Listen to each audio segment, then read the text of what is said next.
Vous avez remarqué du côté de votre clientèle peut-être une demande un petit peu plus anormale en cette période pour les allergies, surtout concernant les cyprès?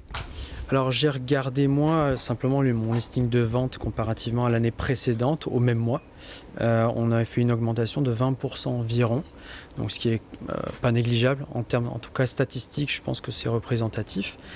Et en tout cas, il y a un site internet que tous les patients peuvent aller voir, c'est pollen.fr, où vous avez la carte de France avec chaque département, à quel point il est touché ou non. Et en ce moment, c'est les cupressacées, donc c'est-à-dire les cyprès en l'occurrence. Et ici, il y en a beaucoup. Et il y a un deuxième phénomène aussi, il y a la sécheresse de l'air, l'augmentation la direction du vent ainsi que son intensité. Donc souvent quand on a un vent dirigé du nord par exemple, qui balaie toute la Drôme, etc., ça rapporte beaucoup de pollen, notamment des cyprès. Et quels sont les symptômes des allergies, de ces allergies justement? Alors on a des fatigues. Après le symptôme le plus représenté, c'est quand même un écoulement nasal important. On peut avoir des écoulements d'œil avec des démangeaisons, des éternuements fréquents. Donc l'éternuement, ça permet au corps de manière donc très vive d'enlever de la matière, du pollen. Donc c'est pour ça il est conseillé souvent de faire des lavages en fait, d'eau de mer pour nettoyer le filtre, puisque le nez est un filtre. Donc on enlève déjà mécaniquement du pollen. Et après, on a tout ce qui est antihistaminique. Vous avez des comprimés à avaler qui enlèvent l'excès d'histamine, qui est une réaction du corps quand on a de l'allergie.